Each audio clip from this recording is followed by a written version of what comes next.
할렐루야. 1월 4일입니다. 함께 하나님의 말씀을 저희가 보도록 하겠습니다. 생명의 삶 1월 4일 본문 요한일서 2장 28절에서 3장 10절까지의 말씀입니다.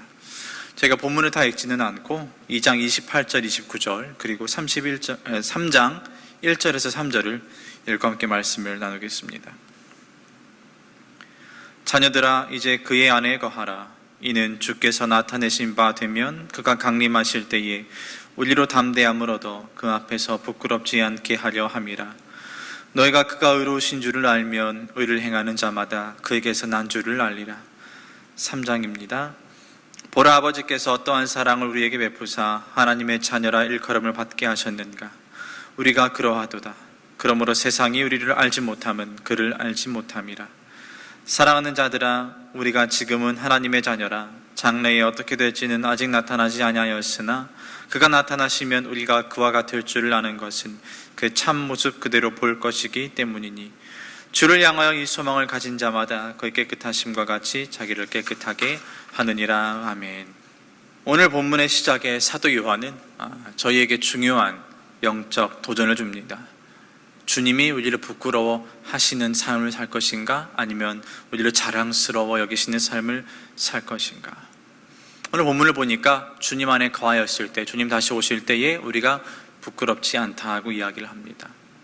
이 말을 반대로 풀이하자면 우리가 주님 안에 거하지 않을 때 주님이 우리를 부끄럽게 생각하신다는 거예요.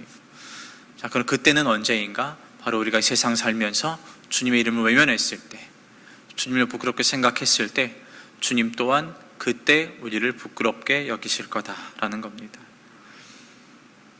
이 부분을 읽으면서 저희가 이렇게 생각해 볼 수 있어요. 순간의 안전을 위해 영원히 주님으로부터 부끄러움을 당하느냐, 아니면 세상에서 순간에 부끄러움을 당하고 주님 품 안에서 영원히 안전하느냐.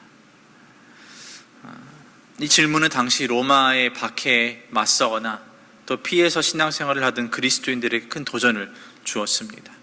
우리가 로마로부터 받는 순간의 고통을 벗어나기 위해서 주님을 부끄러워하고 주님의 이름을 외면하겠느냐, 아니면 이 세상에서의 이 고통, 이 부끄러움을, 순간의 부끄러움을 감수하고 영원히 주님과 함께 거하겠는가. 사도 요한은 이런 중요한 영적 도전을 당시의 그리스도인들에게, 또 저와 여러분에게 던져주고 있는 것입니다. 저에게도 마찬가지인 거죠. 세상에 살면서 주님을 부끄러워하면 주님도 당신을 부끄러워할 것이다. 하지만 주님 안에 거하였을 때 결코 주님은 당신을 부끄러워하지 않을 것이다. 오히려 당신을 자랑스럽게 생각할 것이다. 그렇다면 이어서 주님 안에 거하면서 주님을 부끄러워하지 않는 인생은 어떤 모습인가? 이걸 사도 요한 29절에 이렇게 설명하고 있습니다. 너희가 그가 의로우신 줄 알면 의를 행하는 자마다 그에게서 난 줄을 알리라. 아멘. 우리가 주님을 부끄러워하지 않고 우리가 주님 안에 거한다는 것은 우리가 누구인 줄을 아는 거예요. 우리가 누구에게 속한 줄을 아는 거예요. 마치 자녀가 자신을 낳아주고 길러준 부모가 누군지를 이미 알고 또 그 부모를 따라 살려고 노력하는 것처럼 우리 또한 우리 부모가 누구인지를 정확히 알고 그 부모를 따라 산다는 겁니다. 우리는 누구의 자녀입니까? 우리는 하나님의 자녀예요. 저와 여러분은 하나님께 속한 자녀들입니다. 우리는 주님께 속해 있어요.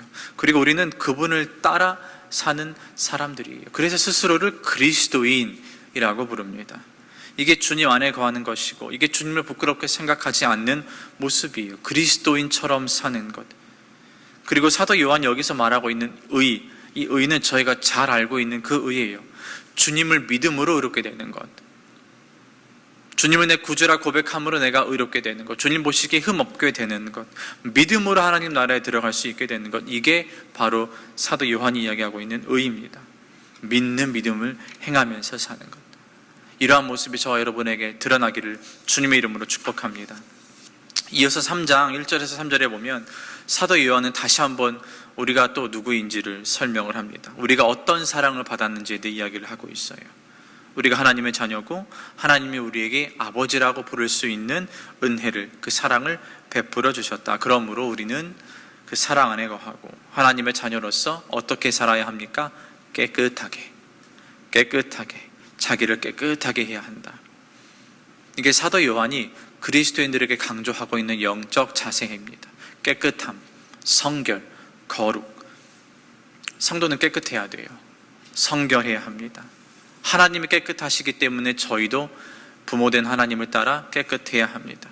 하나님이 거룩하시기 때문에 하나님 명령하신 대로 저희도 거룩해야 합니다. 이게 저와 여러분에게 맡겨진 그리스도인의 개인적인 영적 사명이에요. 우리의 공통적 사명이 하나님 나라의 확장이라면, 예수님의 복음을 증거하는 것이라면, 우리의 개인적 사명은 바로 스스로를 깨끗하게, 거룩하게 갖고 가는 겁니다.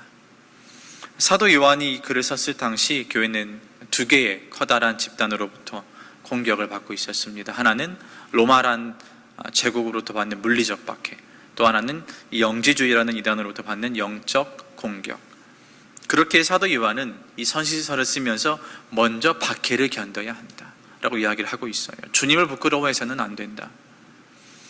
주님은 너희를 부끄러워하시지 않고 너희를 자녀로 품으셨다. 그렇기 때문에 우리도 주님을 부끄러워하지 하면 안 된다, 이렇게 말하고요. 또 이어서 이단으로부터 스스로를 지켜야 한다, 스스로를 깨끗하게 해야 한다, 거룩해야 한다 말하고 있는 것입니다. 황장의 성도 여러분, 오늘 이 두 가지를 기억하셨으면 좋겠어요. 먼저 주님을 부끄러워하지 마십시오. 주님을 자랑하세요. 여러분 주님 외면하고 부끄러워하면 주님 또한 여러분을 그렇게 대하실 겁니다. 그리고 두 번째로 깨끗하십시오. 스스로를 정결하게, 거룩하게 가꾸십시오. 이게 저희 모두가 하나님의 자녀로서 감당해야 할 개인적인 영적 사명입니다. 바라기는 이 두 가지 사실을 잘 간직하고 기억할 수 있는 오늘 하루가 되기를 주님의 이름으로 축복합니다. 기도하겠습니다. 하나님 아버지, 저희를 주님의 자녀로 불러주셔서 감사합니다. 주님의 자녀로서 늘 스스로를 거룩하고 깨끗하게 하고 주님의 의를 나타낼 수 있는 믿음과 결단이 있게 하여 주옵소서. 결코 주님을 부끄러워하지 않겠습니다. 늘 주님을 자랑하며 살 수 있는, 주님 안에 거하는 주의 자녀들 되게 하여 주옵소서. 예수님의 이름으로 기도하옵나이다. 아멘.